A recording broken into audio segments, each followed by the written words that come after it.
Shalom, salam sejahtera di dalam nama Tuhan Yesus Kristus.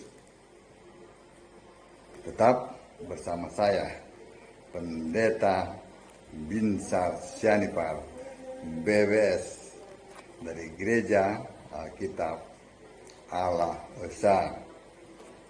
Bapak Ibu sekalian yang saya kasihi di dalam nama Tuhan Yesus Kristus, saya mengajak Bapak Ibu untuk melihat tanda, perbedaannya tanda dan mujizat. Ya. Sedapat mungkin juga saya akan memasukkan sihir. Jadi ada 3 ya, paling tidak itu ya. Baik. Kadangkala orang bingung membedakan antara mujizat dan tanda. Kenapa? Karena mereka lebih terfokus kepada mujizat. Kan mereka pada mengejar-ngejar mujizat nih. Kalau ada KKR, wah yang dikejar mujizat. Mujizat kesembuhan. Gitu kan? Siapa yang nggak mau sembuh? Tetapi kalau itu dilakukan bukan oleh pendeta Kristen, itu adalah sihir jalanan. Amin. Ngeceknya gampang. Tanya itu para penyembuh jalanan, siapa yang kau sembah? Oh, yang saya sembah itu Allah Tritunggal. Nah, itu sihir. Oh, yang saya sembah itu Bapa. Ah, itu sihir. Jelas bukan? Karunia kesembuhan itu adalah pelengkap di dalam pelayanan yang Tuhan sudah siapkan. Itu. Jadi jangan dikejar-kejar itu. Melainkan pahamilah siapa yang disembah. Amin. Jadi jelas kita membedakan antara tanda-tanda dan mujizat, ya. Contohnya, perkawinan di Kana itu bukan mujizat, tapi itu adalah tanda, ya.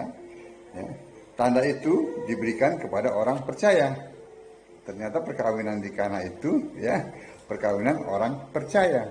Nah, kan kalau pendeta di luar sana kan tafsir bebas. Ini buktinya, ya.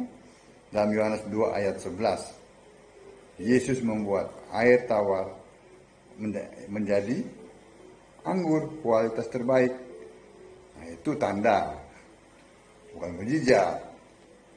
Tanda kepada orang percaya. Nah, kan baru kan pengetahuannya kan, makanya sembah Yesus. Nah, sekarang kalau mujizat itu untuk orang yang tidak percaya, yang terdapat dalam Markus 6 ayat 5. Yesus hanya membuat sedikit mujizat di kampung halamannya di Nazaret, ya. Ini ada paling tidak ada 10 ya, 10 pembuat tanda dan mujizat. Yang pertama, Yesus Tuhan Allah. Misalnya, mujizatnya itu membelah laut teberau. Mujizat tiang awan, tiang api. Ya. Ada yang mujizat, ada juga yang tanda. Ya. Yang kedua, para nabi. Misalnya Musa dalam 10 tulah. Ya. Yunus dimakan ikan dan lain-lain. Sehingga disimpulkan kalau memang seorang nabi, ya, apa mujizat yang dibuatnya, kan gitu. Ya, jadi Tuhan Allah, lalu para nabi. Yang ketiga, Yesus fisik manusia. Ini yang membuat tanda-tanda dan mujizat, ya. Yesus manusia membangkitkan orang mati 3 kali, ya, yaitu Markus anak janda Nain, ya, terdapat dalam Lukas 7 ayat 14 dan 15. Anak Yairus, Lukas 8 ayat 54 dan 55. Lazarus, ya, dalam Yohanes 11 ayat 44 dan 45, ya. Yesus anak manusia juga membuat banyak lagi mujizat dan tanda, ya. Yang keempat, Petrus dengan nama Yesus dari Nazaret, ya. Kisah 3 ayat 6. Terjadi di pintu gerbang bait Allah, ya. Petrus mengatakan apa? Dalam nama Yesus Kristus. Oh, itu pasti gempar. Ya. Sebab itu dia mengatakan dalam nama Yesus, orang Nazaret. Ya. Yang kelima, Petrus dan Paulus. Ini yang membuat tanda dan mujizat. Ya. Petrus membangkitkan Dorcas, ya, dalam Kisah 9 ayat 10. Ya. Paulus membangkitkan Eutikus, ya, Kisah 20 ayat 9 dan 10. Yang keenam, Simon tukang sihir jalanan. Ini sama nih namanya. Kayak Simon apa tuh? Penyembuh jalanan tuh. Itu sihir tuh. Kisah 8 ayat 9 sampai 11. Juga Elimas tukang sihir. Kisah 13 ayat 8. Coba tanya aja, apakah mereka menyembah Yesus? Enggak. Menyembah Allah Tritunggal. Tapi begitu nyembuhin dalam nama Yesus. Enggak konsekuen. Kalau menolak Yesus Allah, ya jangan pakai nama Yesus dong. Ya kan? Nama yang berkuasa. Pakai dong nama Allah Tritunggal. Dalam nama Allah Tritunggal. Atau dalam nama Bapa. Sembuh. Setannya kegelian. Setan sakit penyakit. Bukannya kabur malah nonton. Nah, yang ketujuh. Nabi palsu dan Mesias palsu. Terdapat dalam Matius 24 ayat 24. Mujizatnya yang heboh, dahsyat, tapi menyesatkan. Itu yang terdapat dalam KKR, kesembuhan ilahi. Sama tuh. Yang ke-8, Beelzebul atau iblis, ya. Lukas 11 ayat 19. Yesus berkata, orang-orang Yahudi mengusir setan dengan kuasa Beelzebul. Iblis sedangkan Yesus mengusir setan dengan kuasa Roh Kudus. 9. Pemanggil arwah dan dukun. Ya, ini 1 Samuel 28 ayat 9. Ada dukun perempuan pemanggil arwah. Ya, bisa tipu-tipu seolah-olah berbicara kepada arwah Samuel. Tukang tipu tuh. Yang 10, ya. Yang apa? Membuat mujizat dan tanda, ya. 10. Orang-orang percaya. Yang terdapat dalam Markus 16 ayat 17-18. Tanda-tanda orang percaya. Nah, tanda-tanda mengusir setan, minum racun maut. Racun maut kayak si itu lagi tuh, si siapa? Si Budi Asali. KO 10 menit tuh sama Ustadz disuruh minum racun. Karena nggak ngerti yang dimaksud racun maut itu, ya sama si Sasoro. Yang dimaksud dengan racun maut itu dipikir racun tikus. Racun beneran, bukan. Itu racun maut itu kuasa dosa.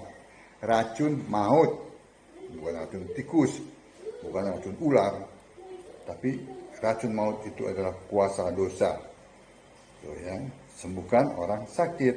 Nah, gitu. Mari cek, ya, pendeta dan Romo pembuat mujizat dan tanda. Kita cek. Yang 1, bikin heboh di jalan-jalan. Padahal bukan penyembah Yesus. Sembuhkan orang sakit, pamer kesembuhan, ya. Tapi pastor ini nyembah Bapak. Ya kan? Masuk golongan mana? Itu golongan Simon tukang sihir jalanan. Ya. Kisah 8 ayat 9 dan 11. Wah, jelas banget nih. Ternyata si dia cuma tukang sihir. Ya kan? Beda.